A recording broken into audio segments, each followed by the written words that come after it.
तो चलिए आज एक ऐसी कहानी को समझते हैं जो किसी फिल्म से कम नहीं है।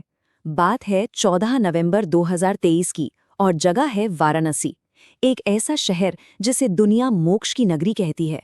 लेकिन उस दिन, उस सुबह, वहां सिर्फ मंदिरों की घंटियां ही नहीं गूंज रही थीं, बल्कि जिला एवं सत्र न्यायालय के बाहर टाइपराइटरों की खटखट की आवाज भी थी। और इसी भीड़-भाड़ और शोर के बीच गेट नंबर 2 के पास हनुमान मंदिर की सीढ़ियों पर एक बूढ़ा सा आदमी बैठा था। कपड़े फटे पुराने, बाल बिखरे हुए, पैरों में कुछ नहीं, नंगे पैर। वो रोज वहीं बैठा मिलता था, जानते हैं, जैसे कचहरी का कोई पुराना फर्नीचर हो। सब उसे देखते तो थे, पर सच कहूं तो कोई उसे नोटिस नहीं करता था। अब अजीब बात ये थी कि वो न तो किसी से भीख मांगता, न किसी को परेशान करता, बस चुपचाप बैठा रहता था। तो सवाल ये उठता है कि क्या वो सच में सिर्फ एक भिखारी था या फिर उसकी पहचान कुछ और ही थी? और बस यही एक सवाल इस पूरी कहानी की जड़ है। तो चलिए अब सीन को थोड़ा बदलते हैं और चलते हैं सीधा कोर्ट रूम नंबर 4 के अंदर।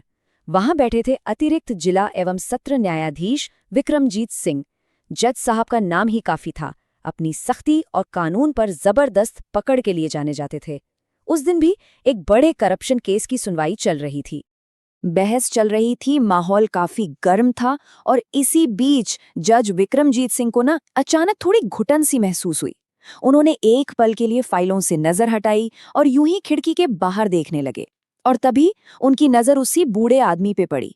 वो अपने हिस्से का थोड़ा सा खाना 2 कुत्तों के सामने खिसका रहा था जो आपस में लड़ रहे थे। अब कुत्तों को खाना देने के बाद वो बूढ़ा आदमी जिस तरह से वापस बैठा, बस उसी एक चीज ने जज साहब का पूरा ध्यान खींच लिया। उसकी रीढ़ की हड्डी एकदम सीधी, गर्दन तनी हुई, एक डिग्निटी थी उसके बैठने में। ये किसी भिखारी का पोस्चर नहीं था, नहीं, ये तो किसी प्रोफेशनल का, किसी ऐसे इंसान का पोस्चर था जिसे घंटों अदालत में बैठने की आदत हो। बस जज साहब का माथा ठनक गया। उन्होंने मेज पर हाथ पटका और अपने पेशकार को हुक्म दिया, उस आदमी को अंदर लाओ, सम्मान के साथ। अब सोचिए, ये सुनते ही पूरे कोर्ट रूम में एकदम सन्नाटा छा गया। सब हैरान, एक हाई प्रोफाइल केस चल रहा है और बीच में एक भिखारी को क्यों बुलाया जा रहा है? तो वो बूढ़ा आदमी अंदर आया।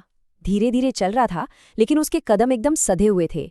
और कोर्टरूम में घुसते ही उसने कुछ ऐसा किया जो हैरान करने वाला था। उसने लगभग एक आदत की तरह जज की कुर्सी को नमन किया, बिल्कुल वैसे जैसे कोई पुराना अनुभवी वकील करता है। जज साहब ने उससे पूछा, आप रोज यहाँ बैठते हैं? उस बूढ़े आदमी ने सिर उठाया और उसकी टूटी फूटी सी आवाज से जो शब्द निकले, उसने हर किसी को चौंका दिया। उसने कहा, जे माय लॉर्ड। और जिस तरीके से उसने माय लॉर्ड कहा ना, इतनी सहजता, इतना अधिकार, लगा जैसे वो कल ही कोई केस लड़कर आया हो। ये सुनते ही जज विक्रमजीत सिंह अपनी कुर्सी से खड़े हो गए। उन्होंने पूछा, नाम क्या है आपका? उस बूढ़े ने कुछ नहीं कहा, बस अपनी कांपती हुई जेब में हाथ डाला और एक बहुत पुराना घिसा पिटा सा आईडी कार्ड निकालकर जज की तरफ बढ़ा दिया। और जैसे ही जज साहब ने उस कार्ड पर नाम पढ़ा, उनकी आंखें फटी की फटी रह गईं। नाम था advocate Harishankar Upadhyay, civil bar association के पूर्व सचिव। अरे, ये वो नाम था जो कभी पूरे पूर्वांचल में कानून का दूसरा नाम माना जाता था, और आज वो इंसान इस हालत में उनके सामने खड़ा था। इसके बाद जो कहानी सामने आई ना, उसने सच में हर किसी का दिल दहला कर रख दिया। हरिशंकर जी ने बताना शुरू किया कि कैसे उनके अपने बेटे रोहित ने एक हाउसिंग प्रोजेक्ट में बहुत बड़ा फ्रॉड किया, और जब कानून का शिकंजा कसने लगा तो उसने अपने पिता से एक ऐसा वादा ले लिया जो बहुत ही खतरनाक था। कहानी कुछ यूं थी कि एक रात रोहित अपने पिता के पैरों में गिर गया, रोने लगा, गिड़गिड़ाने लगा, कहने लगा कि वो सब संभाल लेगा, बस हरिशंकर जी ये इल्जाम अपने सिर पर ले लें। अब सोचिए, एक लाचार बाप बेटे के प्यार में अंधा होकर अपनी वकालत, अपनी इज्जत, सब कुछ कुर्बान करने के लिए तैयार हो गया। और नतीजा, उन्हें 5 साल की सजा हो गई।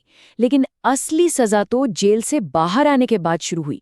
जब वो रिहा हुए तो पता चला कि उनका घर बिक चुका है और उनका बेटा अपनी पत्नी के साथ देश छोड़कर भाग गया है। सोचिए, पिछले 7 सालों से वो उसी अदालत की सीढ़ियों पर या तो इंसाफ का इंतजार कर रहे थे या फिर मौत का। ये पूरी कहानी सुनकर कोर्ट रूम में मौत जैसा सन्नाटा था। खुद जज विक्रमजीत सिंह की आंखें भी नम थीं। उन्हें एहसास हो गया था कि कानून से, सिस्टम से एक बहुत बड़ी, बहुत भयंकर चूक हुई है और अब इस गलती को सुधारने का वक्त आ गया था। तो जज साहब ने बिल्कुल देर नहीं की। उन्होंने फॉरेन क्रिमिनल प्रोसीजर कोड यानी सीआरपीसी की धारा 319 के तहत अपनी शक्तियों का इस्तेमाल किया और उस पुराने फ्रॉड केस को दोबारा खोलने का आदेश दे दिया। मतलब ये एक जज का बहुत ही साहसी कदम था, अपनी पावर का इस्तेमाल करके एक बहुत बड़े अन्याय को ठीक करने का। और वो यहीं नहीं रुके, उन्होंने एक के बाद एक कई आदेश दिए। पुलिस को एसआईटी बनाने का ऑर्डर दिया, इंटरपोल की मदद से रोहित को दुनिया के किसी भी कोने से ढूंढ कर लाने को कहा और बार एसोसिएशन को निर्देश दिया कि हरिशंकर जी का सम्मान तुरंत बहाल किया जाए। और जानते हैं, कोर्ट में मौजूद हर एक वकील ने मेज थपथपाकर इस फैसले का स्वागत किया। अब ये खबर तो जंगल की आग की तरफ फैलनी ही थी। प्रशासन पे जबरदस्त दबाव बना और पुलिस ने भी ऐसी तेजी दिखाई जो पहले कभी नहीं देखी गई। लेकिन असली सवाल अभी भी वही था, क्या वो उस बेटे तक पहुंच पाएंगे जिसने अपने ही पिता को इतना बड़ा धोखा दिया था? तो जांच शुरू हुई और एसआईटी ने पता लगा ही लिया कि रोहित नाम बदलकर दुबई में एक शानदार जिंदगी जी रहा है। फिर क्या था, इंडियन एम्बेसी और एक्सट्रेडिशन ट्रीटी की मदद ली गई और महज 3 महीने के अंदर उसे गिरफ्तार करके भारत वापस ले आया गया। तारीख आई 12 मार्च 2024 की। कोर्टरूम वही था, जज भी वही थे, लेकिन इस बार एक चीज अलग थी। हरिशंकर जी फटे कपड़ों में नहीं, बल्कि अपने वकील के काले कोट में खड़े थे। और फिर जज विक्रमजीत सिंह ने फैसला सुनाया, रोहित को 10 साल की सजा, पिता की सारी संपत्ति वापस करने का हुक्म और मानसिक पीड़ा के लिए 50 लाख रुपए का मुआवजा। जब पुलिस रोहित को ले जा रही थी, उसने एक बार अपने पिता की तरफ देखा। शायद उसे माफी की उम्मीद थी, लेकिन हरिशंकर जी ने जो कहा, उसने सारी बातें साफ कर दी। उन्होंने कहा, मैंने एक मुवक्किल को माफ किया था बेटे, लेकिन एक ऐसे बेटे को माफ नहीं कर सकता जिसने अपने पिता की आत्मा ही मार दी हो। इस पूरे वाक़ये ने हरिशंकर जी की जिंदगी को एक नया मकसद दे दिया। उन्होंने अपनी वकालत तो फिर से शुरू की, लेकिन इस बार पैसे के लिए नहीं।